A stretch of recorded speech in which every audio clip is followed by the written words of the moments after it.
The Koch brothers got together, and they, apparently Charles Koch says basically that that President Obama is Saddam Hussein and that this is all-out war, and there's like serious stuff going on here. I mean, the corporate powers that be are taking things on. So how do we push back against these corporations? And apropos of the caller in the last hour who said, well, didn't the Supreme Court say corporations were people and citizens united? And I said, well, not so much. They said that we have the right to listen to them. An interesting framing of that. But let's ask a guy who really knows. Tom Linzey is the executive director and co-founder of the Community Environmental Legal Defense Fund. He's also the chief legal counsel. He's an attorney. He's been fighting this fight since the very early days, one of the best guys on the topic. CELDF, C-E-L-D-F, as in Community Environmental Legal Defense Fund.org is the website. The Twitter is at CELDF, C-E-L-D-F. Thomas, welcome to the program. Yeah, Tom, thanks for having us. Thanks for being back with us. What are you guys up to? What's happening out there in this movement to push back on so-called corporate personhood?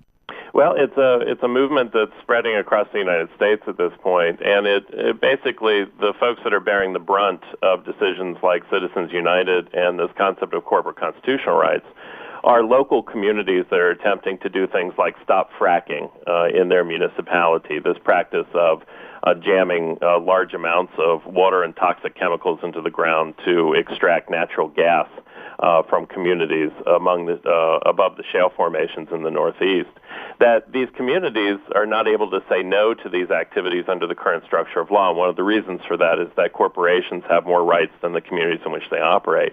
And so right now, this movement dealing with corporate rights is really grounded in local communities, where communities don't want certain things to take place. Could be the Keystone XL pipeline that TransCanada is trying to lay down to Texas.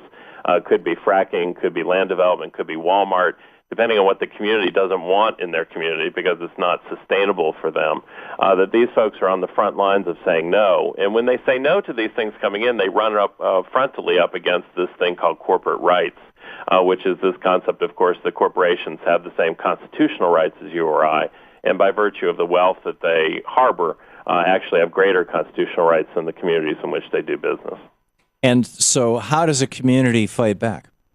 Well, communities are fighting back by breaking the law, something that's fundamental to all people's movements in the United States, whether it be the abolitionists who helped escaping slaves, northern juries in the North who refused to enforce the Fugitive Slave Act, the suffragists who attempted to cast ballots for presidential elections, all in violation of the law. And today in the United States, it's a weird thing to say sometimes, but sustainability is illegal. It's been rendered illegal by the system of law because when we attempt to pursue sustainability, especially at the local level, what we run into is a box of corporate rights that actually prohibit or prevent us from moving that direction. And so in a very strange way in these United States, sustainability itself is illegal. And when we toss around the phrase corporate rights, a lot of people think that's an abstract concept, that corporations have constitutional rights. What's happening right now on the front edges of this movement across the United States is communities standing up to say to corporations, you don't have rights in these communities. So, for example, last year in November of 2010, the city of Pittsburgh became the first major municipality in the United States to refuse to recognize that natural gas corporations had certain constitutional rights within their municipality. Now, to some folks, corporate rights seem abstract. To the people in the city of Pittsburgh, it's not. Because for them to actually exercise their right, what they feel is their right to say no to gas fracking within the city of Pittsburgh, they have to go one step further and actually dismantle the structure of corporate rights that has been put in place for the last 100 years in the United States. Right. So it's an evolution of thinking by folks at the local level who, to be honest, have given up hope that the federal government is going to step in to save them, have given up hope that the state government is going to step in to save them. And instead, they're beginning to do something fundamental at the local level to actually change the structure of law that's been imposed upon them that enables the corporations to do what they do within those individual communities. So it seems that there's two different things going on that both point in the same direction.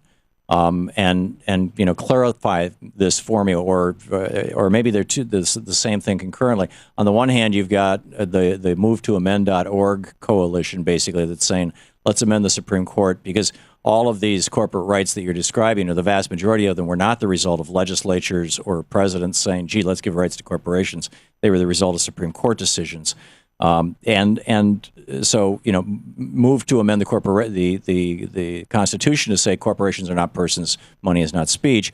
And then on the other hand, the work that you're doing and many others, but you've been spearheading this now for at least a decade, it seems, that I've known you. Correct me how long it has been. But in any case, that working with local communities to say, no, we're going to defy those laws that are based on those Supreme Court decisions and confront them. And the two are somewhat interlinked. The only problem is that there's an existing understanding, it seems, almost a myth within the liberal progressive community, that we just need to find the right case to then go up to the U.S. Supreme Court, and the Supreme Court justices will smack themselves on the forehead and say, of course, for 100 years we've been wrong and we're going to reverse this. Yeah, that ain't going to happen. That's not going to happen. And a constitutional amendment, if we agree with the concept that the Constitution must be changed, which our organization does. In fact, we think a rewrite of some of the constitutional text is probably necessary to get rid of things like the Commerce Clause, or at least to scale it back. And to take care of other issues, because in some ways the constitutional construct puts the rights of property and commerce above the rights of people, communities, and nature. That in essence, it's not going to happen just from communities passing non-binding resolutions within the localities. That's a misreading of how things change within the United States. Things change within the United States through true movements which actually frontally challenge the law that's existing in place. Right. That's what movements do. And so it all goes hand in hand. Eventually, we do end up at constitutional change. But the model that the Pittsburgh folks are working under, and the 120 other communities in Maine and Virginia and Maryland and Pennsylvania, and these communities in these other states that have been passing these local laws, which essentially openly confront and challenge this concept of corporate rights, that those folks all have a commonality, which is eventually the local has to become the state and the state has to become the federal. Right. What folks are doing right now is modeling or blueprinting a new structure of law which makes sustainability legal within their municipalities, with an understanding that change has to be driven up to the state level. So just last year, over 35 communities in Pennsylvania came together to talk about what state constitutional change would look like.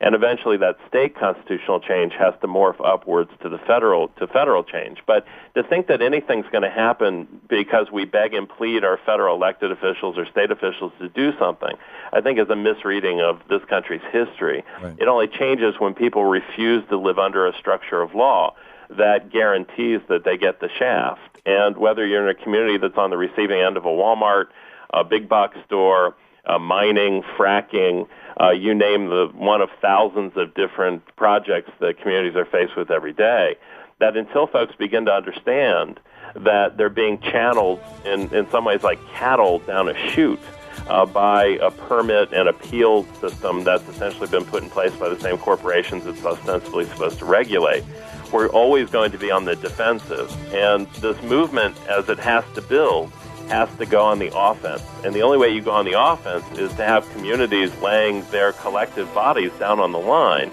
such as the folks in Pittsburgh did unanimously through their city council. Thomas, stick around for just a second, please. This is the Thom Hartmann Program. We're talking with Thomas Linzey, the executive director and co-founder of the Community Environmental Legal Defense Fund, and their chief counsel, CELDF.org.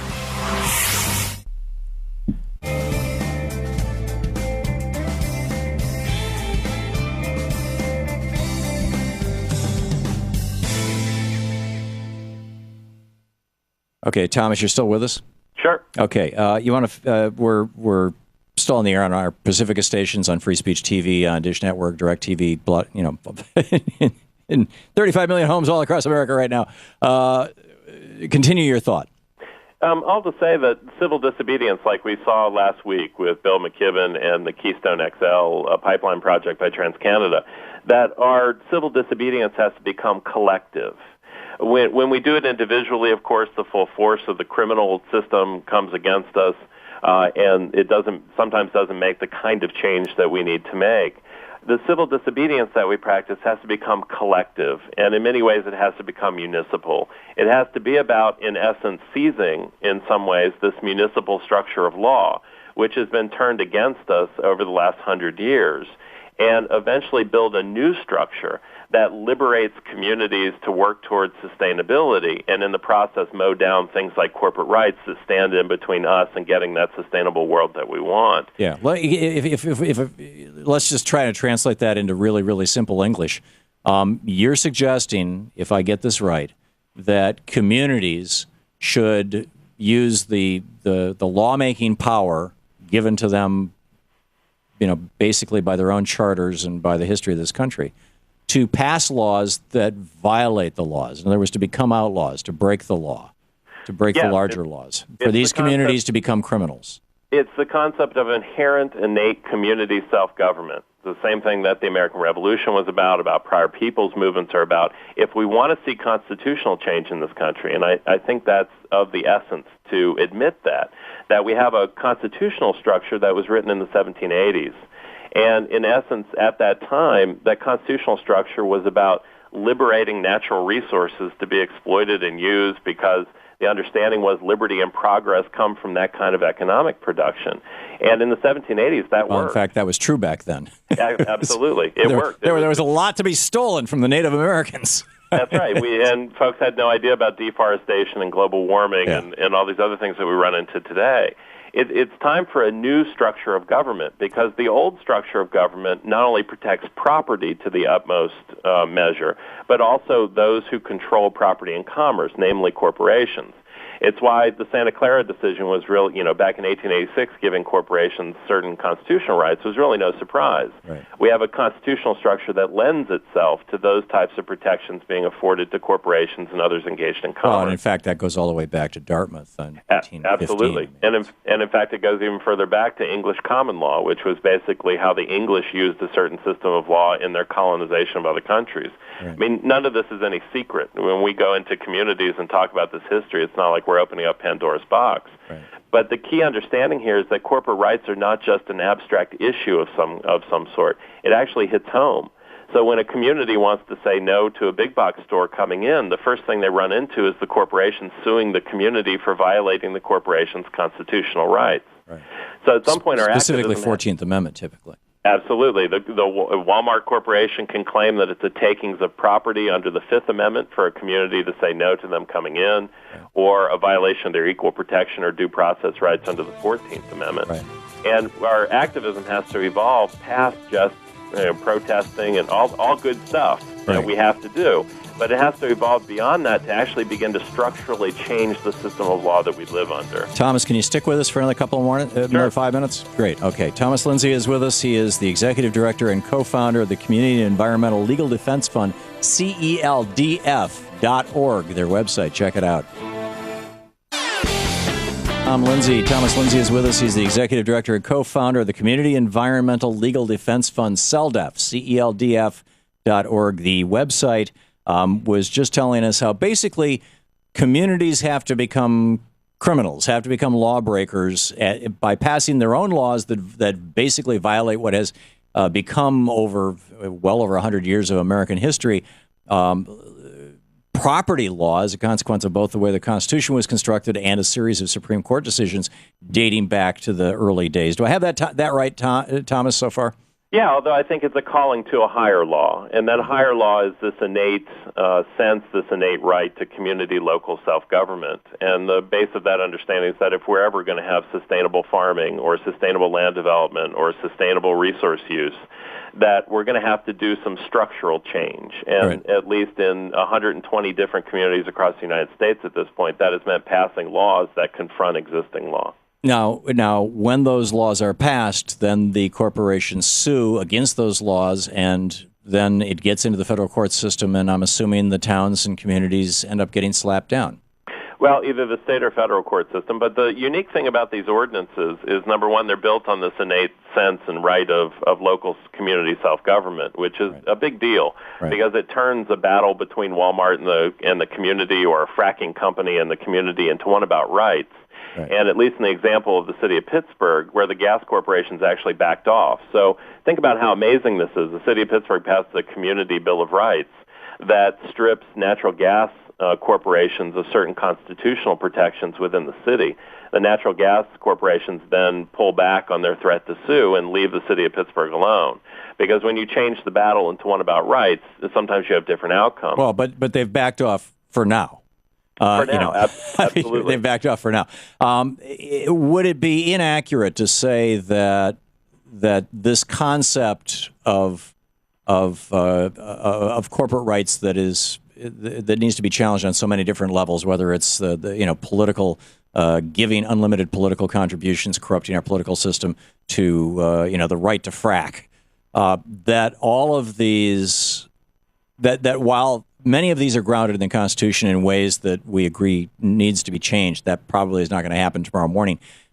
They are also virtually all grounded not in legislation passed by elected officials or signed by elected presidents, and in fact, in many cases, opposed by elected officials and elected presidents. Are arguably the most famous Franklin Roosevelt in 1936 when he tried to take on the Supreme Court, but by the Supreme Court, which in 1803 gave itself the power to decide which laws were constitutional and which were not. Sure, judicial review. Right. Although we do have to pull the covers a little bit back on Congress's actions regarding corporate personhood. There's a section of the definitions within the U.S. Code which include corporations as persons. Right. And of course, for the last 100 years, whenever major pieces of legislation have been passed, they actually define corporations as persons as well. Right. But that understanding is as artificial persons, not as natural persons.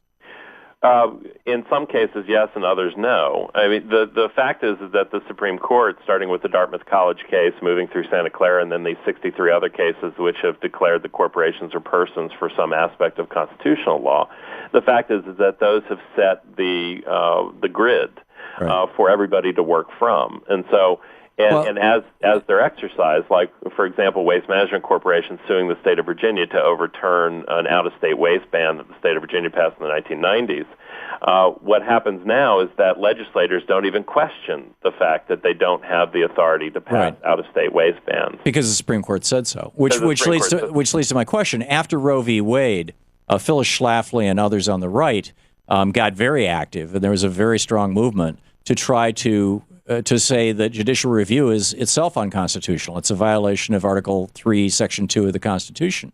Sure. There's no place in the Constitution where it says that this third among equal branch, that the court system has the right to strike down laws passed by the president or signed by the president, passed by Congress. And B, that right there in Section 3, Article 3, Section 2, it says that the Supreme Court shall operate within the constraints defined by Congress. And that's not the first time that there's been such a movement in the history of the United States. It's just the most recent and largest. And that was, as I said, against Roe v. Wade.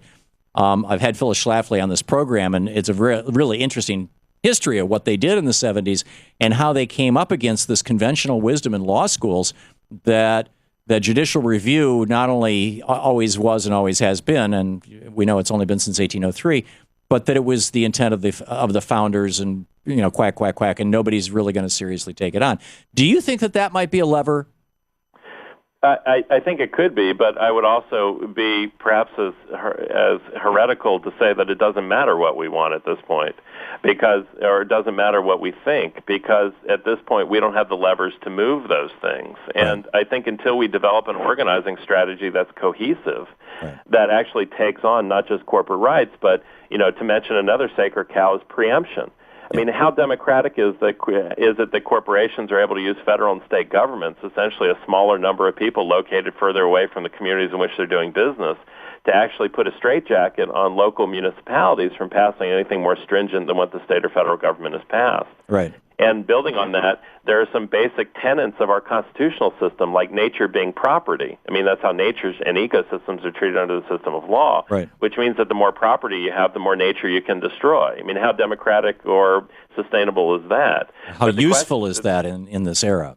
Yeah, the issue is, how are we going to change these things if we think that they're the wrong things? And to date, the liberal progressive community has had a very poor record of actually engineering new organizing strategies and tactics. We tend to stick with the 60s mode of activism, which the corporate boys are not sticking with. They don't feel limited to that. Right. So they say, give us $10 million, we'll change a basic tenet of the law that is stopping us from moving forward to maximize our profit and wealth. Right. Thomas, we're out of time, but in essence, get out there, get organized. Go to celdf.org, celdf.org.